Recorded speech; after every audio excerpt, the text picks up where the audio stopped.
Welcome back to the show, and today, my friends, we're going to be breaking down all of the games coming to the PlayStation Plus service this month. We'll also get into which games are leaving, and we'll talk about the news that variable refresh support has finally come to the PlayStation 5 and how that's going to change your Sony gaming experience. Now, over the last year, I've had a couple of requests from subscribers for short videos keeping you up to date with the games coming and going from the PlayStation and Xbox services. So let me know in the comment section whether you like this kind of content and if you're excited about the upcoming games. Oh, and also be sure to subscribe to the channel and hit that notifications bell if you haven't already. But that's enough of all that, so without any further ado, let's get into the 3 new games coming to the PlayStation Plus service on May the 3rd next month. Starting with FIFA 22 on the PS5 and PS4. Do you like footballs? Do you like famous footballers? Do you like kicking footballs with famous footballers while dodging microtransactions and desperately ignoring the crushing realization that you'll never be a pro athlete?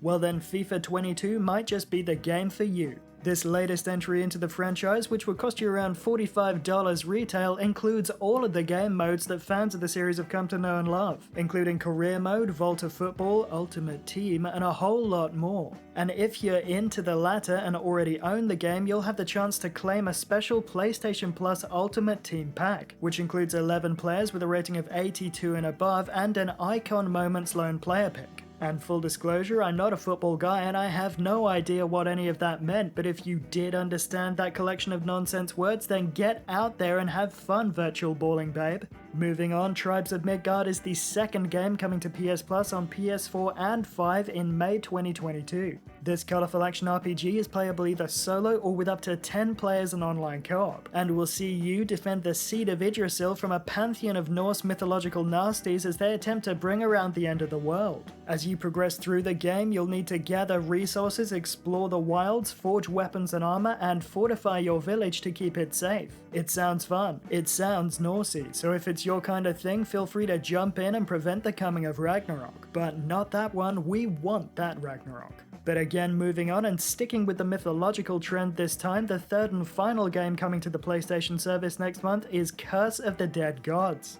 This single-player roguelike dungeon crawler will see you take control of an avaricious explorer who is in search of untold riches, eternal life, and ultimately, the power of a god. Unfortunately, to attain those things, he has to search his way through a monster-infested labyrinthian temple in order to find weapons and abilities. And just to add spice to the mix, each run of the game will be affected by curses which significantly alter the gameplay and loot systems. In short, it kinda looks like it heavily vibes off Hades, so if you enjoyed that commercial and critical juggernaut, then this could well be a game for you. And that's all of the games coming to PlayStation Plus next month, but sadly we're also gonna see some titles leave the service as well. Specifically, we're gonna see Hood, Outlaws and Legends, SpongeBob SquarePants, Bottle for Bikini Bottom Rehydrated, and Slay the Spire all coming off the service on Monday, May the 2nd. So be sure to download those titles quickly if you feel like adding them to your ever-growing gaming backlog of shame. Oh, and on that note, Persona 5 will also be leaving the PlayStation Plus collection next month on May the 11th, so grab that as well before it slips away forever.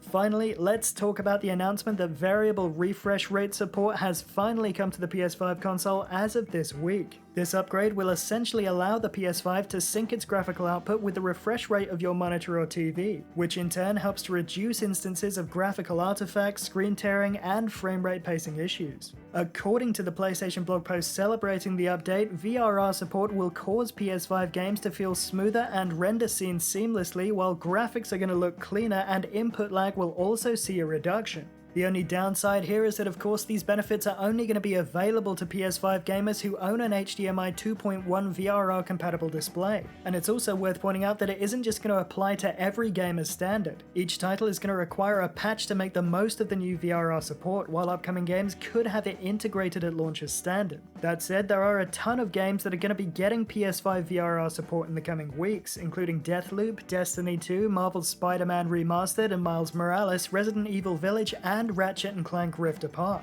And of course, don't forget that earlier this week, Sony revealed that the new tiered PlayStation Plus services will be hitting your PlayStation consoles on June the 13th for gamers in the Americas and on June the 22nd for gamers in Europe. And if you're still a little bit confused about how those tiers are going to work, how they're priced, which perks come with which, and how this revamp is going to affect your subscription, well, maybe let me know in the comment section below, and if there's enough interest, I'll make a short video laying it all out for you.